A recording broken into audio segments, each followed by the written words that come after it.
So I feel like the only way to open up this video is to let you guys know why I'm covering this movie, Hell Night from 1981. A few years back, almost 3 years, if not a little bit over 3 years ago, I was showing my mom the Friday the 13th films, as she had seen a couple of them over the course of time, but never sat down to watch them all in order. And when we got to the fourth installment in the franchise, the final chapter, my mom recognized an actor known as Peter Barton, who has a very unfortunate death in a shower by the hands of Jason Voorhees. And she ended up going on IMDb to find out that he was in a film that she remembered from her childhood, known as Hell Night, which is what we're talking about here today. She requested a review of this movie all that time ago, and I took forever to get around to it, with the complete honesty being that I completely forgot at a certain point. But here we are today, and let's get into our thoughts on Hell Night.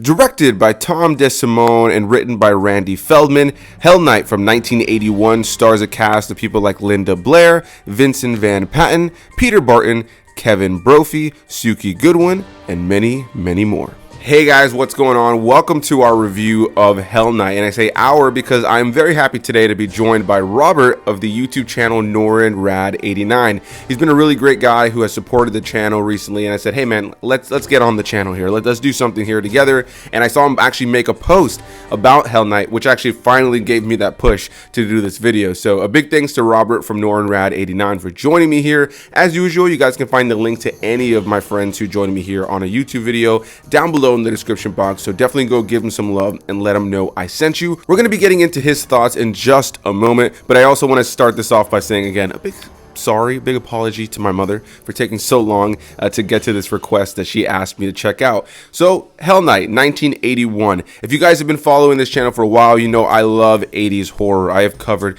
dozens and dozens and dozens of horror films from the 80s, most notably from the slasher genre, as it is one of my favorite genres of all time. I have Chucky tattooed on my leg. It's a genre of movies that is just a mixed bag of cool, badass, fun, silly, stupid, and it is a lot of times able to balance all of that in a really, really awesome way. And it's great when you have really solid, strong franchises that have pretty solid writing like Scream, or things like the Friday the 13th films that are just so bogus and over the top at times that it's the silliness that makes it fun. It's the kills that make it fun. And so diving into a horror slasher that I'd never heard of from the 80s is always going to be right up my alley. But I'll start this off by saying that I was not a fan of Hell Night 1981. This is the first time I ever saw the film. I need to be completely honest about that. But I saw that Blair was in the film and Peter Barton, which definitely piqued my interest. I knew nothing about this film going into it, and I'm going to actually go ahead and pass it off to NorinRadd89 so that he can give you guys the base synopsis of what this film is all about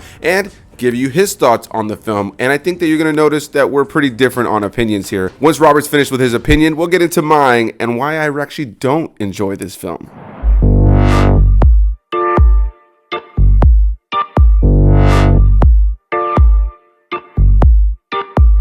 First and foremost, I want to thank my buddy Anthony A. Perez for inviting me onto his channel to talk this awesome 80s slasher. Yes, we're going all the way back to 1981 to talk about Hell Night, and this is directed by Tom DeSimone, who is most known for this film and another film called Chatterbox, but he also did a whole host of cult films too, like The Concrete Jungle, some very risque adult type films as well. So yeah, he's known for some crazy cult classics and stuff like that. This is also the last film to be put out by Compass International in theaters in August of 1981, and they also shot this film on location at this awesome manor and stuff like that, the Kimberly Crest Mansion, I believe it's called, and that serves as the set for Garth Manor in the film. We also have starring in this film Blair, Peter Barton, Vincent Van Patten, and Suki Goodwin. So we have a solid cast. Now that we got those logistics and some fun facts out of the way, let's get down to some of the reasons why I really enjoyed this film. So right off the bat, a key reason why I enjoy this film is Hell Night is a slasher film, and I'm very into that subgenre of horror.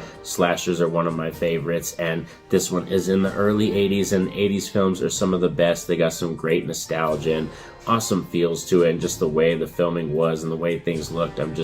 I'm keen to that. I'm a sucker for that kind of filming and everything. So yeah, that stuff speaks to me. This also is a film that has, I think, a very strong atmosphere in it, and it's built all the way from the beginning when we're setting up the story with the Garth family and the Garth Manor. When we get the whole telling of that, is because this takes place on Hell Night, which is like an initiation night for sororities and fraternities in college, and they use this to take their pledges out there, and they have to spend a night at Garth Manor. And of course they have like a haunted story they tell, kind of like the Camp Crystal Lake story you tell by the campfire and stuff like that. So solid atmosphere built in this film. We also have a whole host of awesome characters in this film as well that you enjoy spending time with, and I think that goes a long way in a slasher film, because there are slashers you can have fun with that are just the characters are just very one note. You don't care about them, and you're there for mainly the kills and the money shot or the antagonistic killer. You're mainly there for that. But like I said, this film goes the other route of having really fun protagonist characters that you like spending time with. They're funny, and you care about them when they die, and it gets to those kill scenes. And right from the beginning, when we get the first 10 minutes of this film, we get this awesome kind of, intro song to it. We get a cool title card sequence with this nice, like, kind of red, bloody lettering and stuff like that. And then right into setting up the fraternity and their Hell Night thing. It's like they actually have costumes that they dress up in, so it has a Halloween vibe to it. So right off the bat, from the first 10 minutes, like, I knew I was hooked, and I knew I was going to have a freaking enjoyable time with this film. And the first time I ever discovered this film was about 4 years ago, was the first time I watched it, and it's been a reoccurring watch usually every time I get to the Halloween season and all that kind of stuff. But even after the Halloween season or outside of that season, I'll typically go back and return to this film and feel like a Hell Night kind of night. And another thing I love about this film is it's quick paced, and it's only about, I believe, like an hour and 36 minutes. It really gets to the point, and like I said, the characters, when we're just having character moments,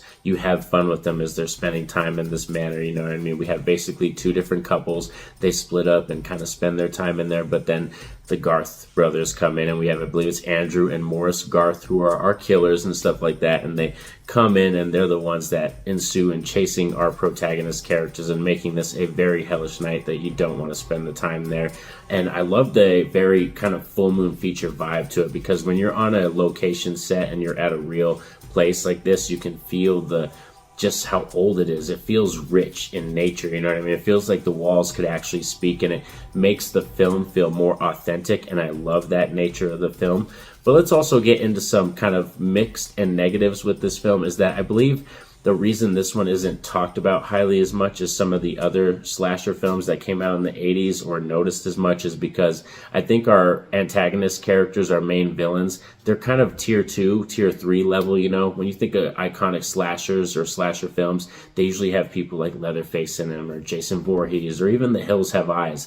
They have a unique nature to that group of killers and stuff, and I believe this one, it's very kind of, like I said, tier 2, tier 3 type stuff. Also, I think this film really needed a prominent, very good theme and score to the film. And I like the intro song that is in Hell Night. I don't even know the track, that's title song. I'll have to try to find that out. Or if Anthony, if you know that, please let me know in the video when it's up.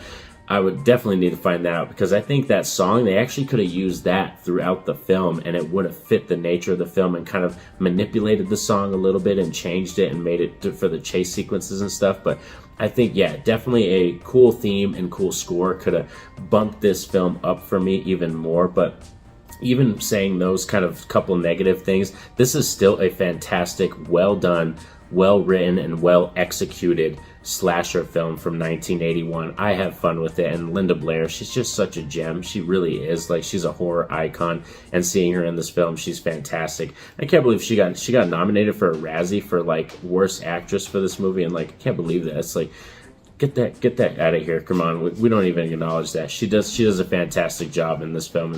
Hell Night's one that I totally recommend checking out. It's currently streaming on Tubi, so there's really no reason not to go check this out, everybody. So really, and also I believe it's Scream Factory has a really nice collector's edition of this that you can purchase that has like a lot of bonus features and special stuff, because they always go balls to the wall with their special features and everything. But thank you, Anthony, for inviting me onto the channel to talk Hell Night from 1981. This is really a fun time. Like, this is perfect too, because I recently just watched it. I know I posted that on Twitter, and I recently just watched this film. So yeah, it's one of those films that it just pulls you in, like, you know what I mean? And every time, like, during that Halloween season, it's like you want to go to it, you know. Like I said, it's not set on Halloween, but it pulls me in, and I want to have a Hell Night type night. And yeah, it's bonkers, balls to the wall, gets to that third act, and they really go for it. There's some cool, gruesome, gothic nature and kills in this film, so I highly recommend this one. Thanks for sticking around with me, y'all. And now back to Anthony. Peace out. A big thanks to Robert of NorinRadd89 for joining me here in this video. Always a pleasure to have a new guest here on the channel who's never appeared before. And as usual, you guys can find the links to any of my guests down below in the description box. So definitely go give him some love. Let him know I sent you. He's got tons of great movie and throwback content over on his channel. And he's just a really nice guy, as you can tell. And this is something I actually really think is kind of funny and enjoy. When I first started doing YouTube and I would invite people on for a collab, I was a lot of times hoping that they would have the same opinion as me, but the further I've gotten into doing YouTube, the more I've had instances where I love a film and I ask a guest to join me and they end up hating it. They end up not liking the movie at all, or they ended up not connecting with it, which would always break my heart. And the further I've gotten into this, I've just really grown to appreciate the differences of opinions. And going into this one, I had no idea what Robert's opinion on the film was or what it was going to be, so to hear that he actually really enjoys this film, I actually really enjoy that. I think that that's awesome. But unfortunately, I'm on the opposite side of the fence here, which just kind of poses the question to you as the viewer: who do you side with? Are you Team Anthony here, or are you Team Robert? And let's get into why I don't really enjoy this film. As Robert mentioned, this film has, a pretty straightforward narrative. You have these sorority individuals who are being sworn in and now have to go and stay at this manor. And one thing that he didn't mention there was the fact that there is this, story that we're told about this manor. We're told that there was a father that, killed his family and killed himself, and now the spirit of this whole situation, or spirits of this whole situation, are still in the manor, that there are actual physical beings there. And of course, throughout the course of the film, the people who are at this manor start to get killed. And I'm a huge fan of the slasher genre, and this is pretty early on in the genre still. This is 81. We still hadn't gotten the absolute surplus of slasher films that we'd get in the mid to late 80s and even going into the 90s. So of course, this is still in the early days. So things like special effects and all that kind of stuff that went into the kills and all that kind of stuff, it still wasn't present. It wasn't at the forefront just yet. But we had already gotten some of the most iconic slashers of all time around this time already. And so going into this movie, I went in with pretty minimal expectations. I had no idea what this film was all about, but I am a fan of Linda Blair, who almost a decade before this actually had done The Exorcist, which I think without a doubt is one of the most notable horror films in all of cinematic history. And so going into this, I was definitely curious to see what I would think about it. And unfortunately, I just found this to be a bit stale, dull, and boring. Where this film really shines for me, it's kind of like what Robert was saying, is the atmosphere. They utilize an actual manor, an actual location for the filming of this film that definitely adds to the look and feel of this film. And I'm a sucker for practical effects, whether it be location use or makeup and costume design. And while there are some cheesy, dated elements about this film, when it comes to that stuff, I think that that's where this film really shines. Everybody is wearing elaborate costumes or wearing, solid outfits, because as he mentioned, it's kind of got a Halloween vibe here. So we have a bunch of characters in different elaborate costumes. You do have this actual manor setting that is really well decorated and definitely adds to the ambiance of the film. And you overall have a use of practical effects and practical camera work when it comes to a lot of the kills and the way that they actually show how individuals are killed. And I think a lot of that, for the most part, is really effective for the time. And there is this really nostalgic charm from the 80s that this film definitely gives off. Specifically, a lot of times in the way that this film is filmed, the film grain that you see throughout the course of the movie, there's a lot about this film that harkens back to me being a kid in the 90s watching, some Monster Madness thing on TV, or some sort of monster fest where they would just be showing all these different horror films from the 70s and 80s. Of course, made for TV version, of course, a lot of times when I was a kid, but this definitely harkened back to that era for me. So, as a fan of 80s horror, there was absolutely an 80s charm to this movie that it gives off, and I had a lot of fun with. And like a lot of films in the genre of slashers, you have a lot of one-note characters that you're just kind of waiting to get killed. And, I've praised plenty of those films here on the channel, or have praised the fact that I at least enjoyed them, like the Friday the 13th franchise and Nightmare on Elm Street franchise, and so many others that eventually just kind of become super schlocky and have a lot of really stupid characters that you don't care for, but it's the killer that really shines in those movies. It's the killer that is the hero of the movie. And in the case of Hell Night, unfortunately, I never really felt that, because we do have the one-note characters, we do have the dull, boring characters that are just kind of sitting around and we're waiting to see them get killed. But unfortunately, I never really found myself all that invested in them, nor did I ever find myself really invested in the killer, or nor did I even think that the killer was all that cool. By the time we get to the end of the film, there's definitely some good use of makeup and costume design to bring our killers, our ghouls, to life. But ultimately, I never really found myself all that connected with them, and the kills for me were a little bit lackluster even for the time. Linda Blair is our protagonist in the film, but ultimately I found her to kind of be boring in this film, and I'm sadly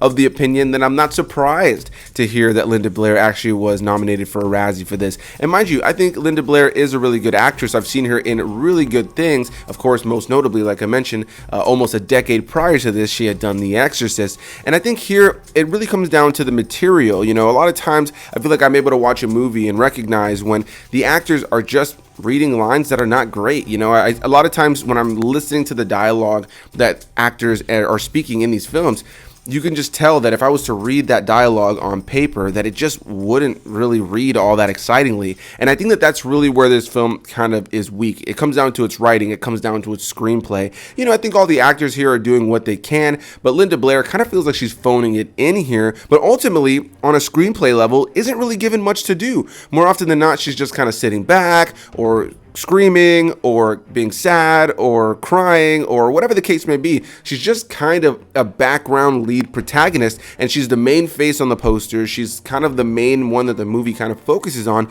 but she never really has any goals that she's trying to achieve. She never really has anything she's trying to do. She never really takes charge, and it really isn't until the last 10 or 15 minutes, when she's the last one left and she's the classic final girl, that we kind of get to see her doing some things and running away from the bad guys. But ultimately, most of it was her just kind of asking people, "What is that? What's happening? Go check that. Should I be afraid? Did you hear that?" And ultimately, she isn't really given much on a narrative level to ever really latch onto her. And even the dumbest slasher films with the worst characters at least have those characters going out and seeking things out themselves and trying to accomplish things, or being the idiots to go into the dark abandoned cabin in the corner by themselves for some reason. And I just don't feel like Linda Blair was ever really given anything on a narrative level to really do in this film. Along with the rest of the cast, most of this movie just focuses on two couples, and one of those couples is just, getting freaky in the other room. They don't even know each other's names properly. It's, just a bit of a cringy mess. And then you have the other couple that is just kind of hanging out, and there isn't even any romance that really builds there. There's nothing sexual that builds there. And that's Linda Blair's situation, and she doesn't necessarily want to do anything. And yeah, ultimately, I just kind of felt like the movie just kept going and going, and there were people dying throughout. But by the time it got to the end of this film, that's an hour and 41 minutes, I thought that I had been watching a 3-hour movie. I was really bored. I was not a fan, and I honestly cannot see myself revisiting Hell Night from 1981. But as I said earlier before, where do you stand? Are you Team Anthony and you don't enjoy this film, or are you Team Robert and you're a huge fan of Hell Night? In my research for this film and just looking up some behind-the-scenes stuff, it definitely seemed like the cast and crew had a lot of fun making this movie,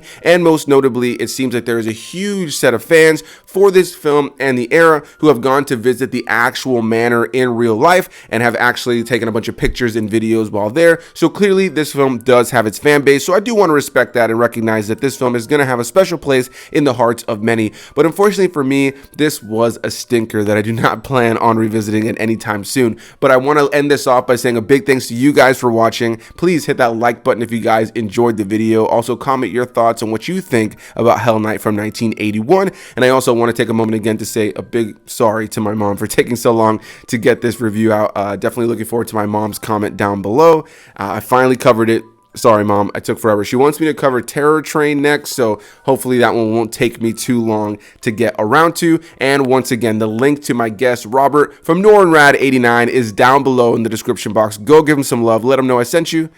And I'll see you beautiful people in the next one. Bye-bye.